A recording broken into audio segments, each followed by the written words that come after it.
Fiantohana vaovao eo amin'ny fanompoana ary fiantohana ihany koa amin'ny fifoazana apostolika izay no anisan'ny nisongadina raha ny nambaran'ny mpanompon'Andriamanitra iray avy any RDC Congo ny prophète Béni Kalansa izay anisan'ny vahiny sy mpanompon'Andriamanitra tonga manotrina sy miatrika ny tabernakely mandritra ny herinandro tanterahana eny Ambatolampy anteroka amin'ny foibetoeran'ny Église Rema de Madagascar.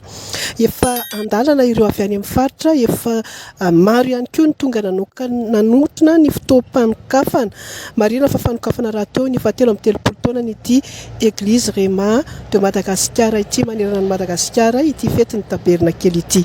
Aramantsary teo amin'ny rindran-tsary ny LUTV Madagasikara ny fotoam-panokafana. N'Andriamanitra lehibe tsika satria manomboka androany le fotoana ary saorana n'Andriamanitra koa fa efa maro ny avy any amin'ny province tonga ary mbola nisy ny eny an-dalana mbola higadona afaka fotoana foy rehefa feo.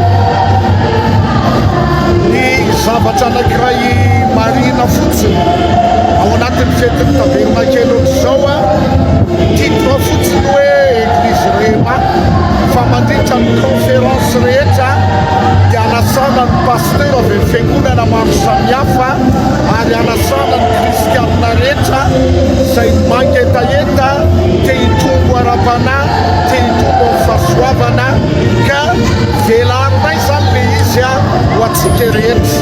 Ny fandaharam-potoana androany maraina ny fanokafany dia androany maraina ny filazalazana ihany koa biografia ary androany maraina koa ny fanambarana fa misokatra amin'ny fankalazana ny fahatelo amin'ny telopolo taona koa ao anatin'ity fetin'ny tabernakely ity dia isanandro manomboka amin'ny sivy ny maraina amin'ny ora sasany hariva misy le mihira fiderana dia misy ny fampianarana ny tenin'Andriamanitra sy ny torohevitra maso amin'ny maha-olombelona.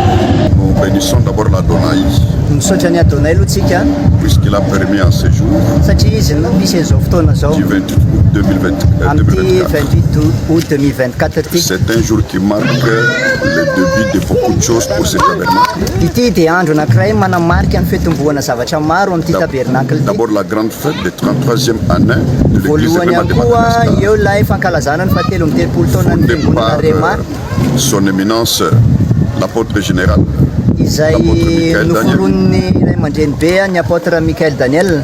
et puis ça va coïncider avec cette grande fête de tabernacle. Izay mifanindry indrindra amin'ity fety lehibe ny fetin'ny tabernakely Ça va ity. marquer le début et le grand départ de tous les ministères dans la vie de tous les ministres. Zany hoe izy ity zany dia ampiseho ny fiatombohana vaovao indray eo amin'ny fiainan'ny asa fanompoana sy ny mpanompony Et c'est le Andriamanitra. plus grand départ du réveil apostolique et prophétique de Ary Madagascar. ity ihany koa ilay départ vaovao lehibe indrindra n'ilay fifoazana apostolika sy profetika eto Madagasikara. Donc pendant ces 8 jours, Zany hoe mandritra an'izao valo andro ce zao sont des jours qu'on appelle solennels, izay ireo le andro antsoina hoe andro solennel puisque le Seigneur est là, il est déjà ici, satria efa eto ilay tompo efa eto izy avec moi votre serviteur, miaraka aminay izay mpanomponareo